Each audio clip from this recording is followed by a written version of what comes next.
Assalamualaikum warahmatullahi wabarakatuh. Halo sahabat Lana Official, bagaimana kabarnya?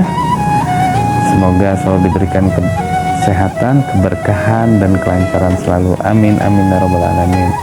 Tak lupa marilah kita panjatkan puja dan puji syukur kehadirat Allah Subhanahu wa Ta'ala, yang mana Allah masih memberikan kita nikmat sehat, nikmat iman, dan nikmat Islam. Selawat serta salam tak lupa kita haturkan keharibaan kita pada junjungan kita, pada sarul tauladan kita, yaitu baginda Nabi Muhammad SAW, beserta para keluarga, para sahabatnya, dan insya Allah kita sebagai umatnya hingga yaumil akhir nanti. Wahai para sahabat-sahabatku sekalian, kemuliaan ilmu dan tercelanya kebodohan. Ketahuilah bahwa para sahabat, mempelajari dan mengajarkan ilmu merupakan amal yang paling luhur dan utama, melebihi semua amal lain yang dapat mendekatkan kita kepada Allah Subhanahu wa Ta'ala, berdasarkan dalil-dalil yang tidak terhitung banyaknya dan sangat terkenal tanpa harus disebutkan lagi. Allah Subhanahu wa Ta'ala yang maha mulia berfirman, Sahidallahu annahu la ilaha illa huwa wal malaikatu wa ulul ilmi qaiman bil qisti la ilaha illa huwal azizul hakim. Allah menyatakan bahwa tidak ada Tuhan yang berhak disembah selain Dia, begitu juga para malaikat dan orang berilmu yang menegakkan keadilan. Tidak ada Tuhan yang berhak disembah selain Dia, yang maha perkasa, maha bijaksana. Quran Surat Al-Imran ayat 118. Dalam ayat ini Allah Subhanahu wa Ta'ala mengawali persaksian atas keesaannya dengan dirinya sendiri, kemudian dengan para malaikatnya, lalu dengan orang berilmu. Cukuplah ini sebagai bukti kemuliaan dan kebesaran orang yang berilmu. Dalam ayat lain, Allah Subhanahu wa Ta'ala berfirman,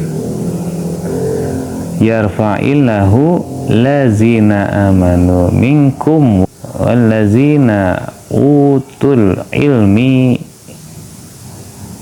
darajah.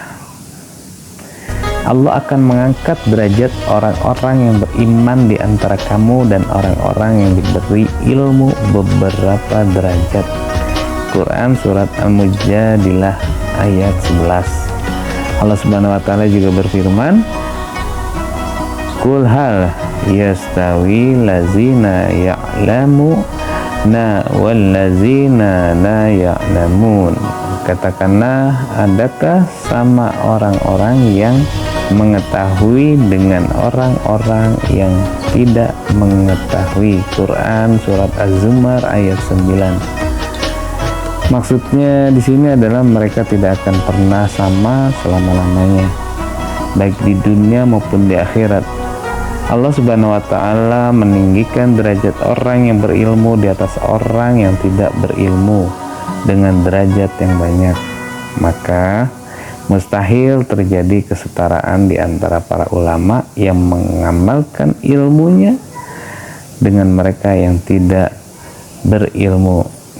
Allah Subhanahu wa Ta'ala akan mengangkat derajat orang yang berilmu di atas selain mereka dengan derajat yang banyak. Diriwayatkan bahwa sahabat Ibnu Abbas radhiyallahu anhu berkata, Allah Subhanahu wa Ta'ala meninggikan para ulama di hari kiamat di atas setiap orang yang beriman dengan 700 derajat. Masya Allah, jarak antara dua derajatnya adalah sejauh perjalanan yang ditempuh dalam tempo 500 tahun. Walhasil, semua ini dikarenakan ilmu adalah pondasi setiap ibadah dan sumber segala kebaikan. Sebagaimana kebodohan adalah pangkal setiap keburukan dan sumber segala bencana. Sayyidina Imam Habib Abdullah bin Alwi al-Haddad radhiyallahu anhu wa nafa'ana bi berkata, beliau ini adalah salah satu pengarang kitab Rotib Haddad, Al-Habib Abdullah bin Alwi al-Haddad. Beliau berkata, kebodohan adalah sumber segala keburukan dan akar dari segala yang merugikan. Kebodohan dan orang yang bodoh termasuk dalam keumuman hadis sesuai hadis Nabi Muhammad SAW. Dunia ini terlaknat dan terlaknat pula segala yang ada di dalamnya kecuali zikir kepada Allah serta sarana untuk berzikir, orang yang berilmu dan orang yang menuntut ilmu. Sayyidina Ali karamallahu wajhai berkata, tiada musuh yang lebih berbahaya dibandingkan kebodohan. Seorang akan memusuhi apa yang tidak ia ketahui.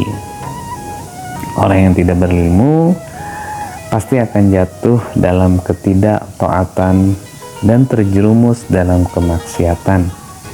Mau atau tidak, dia tidak mengetahui apa saja yang tergolong ketaatan kepada Allah Subhanahu wa taala perintahkan untuk melakukannya, tidak pula mengetahui apa saja yang tergolong kemaksiatan yang Allah Subhanahu wa taala larang untuk mengerjakannya. Ia tidak dapat keluar dari gelapnya kebodohan yang berlapis-lapis kecuali dengan cahaya ilmu. Masya Allah. Wahai para sahabat-sahabatku sekalian, inilah beberapa keterangan yang telah saya sampaikan tadi, bahwasanya ilmu, kemuliaan ilmu dan tercelanya kebodohan tadi sudah sama-sama kita dengar, bahwasanya orang yang tidak berilmu pasti akan jatuh dalam ketidaktaatan dan terjerumus dalam kemaksiatan. Karena apa? Karena dia belum memahami mana yang Allah perintahkan dan yang harus dijalankan, mana yang Allah larang. Karena itulah pentingnya kita untuk selalu menuntut ilmu Allah Subhanahu wa ta'ala. Mungkin cukup sekian yang bisa Al-Fakir sampaikan. Dan satu pesan lagi, bahwasanya apapun perkara kita di dalam hidup kita di dunia ini tentunya harus berdasarkan ilmu. Dan di dalam sebuah kitab juga disampaikan bahwasanya ilmu ini akan keluar menjadi nasihat, bahwa agama Islam itu adalah nasihat yang mana kita tak akan pernah lepas dari nasihat. Nasihat tentunya nasihat ilmu yang berdasarkan dari Al-Quran, hadis, dan kitab-kitab Al-Quran dan sunnahnya. Kurang lebihnya seperti itu, mohon maaf. Wallahu a'lam bishawab. Akhirul kalam wabillahi taufiq wal hidayah. Wassalamualaikum warahmatullahi wabarakatuh.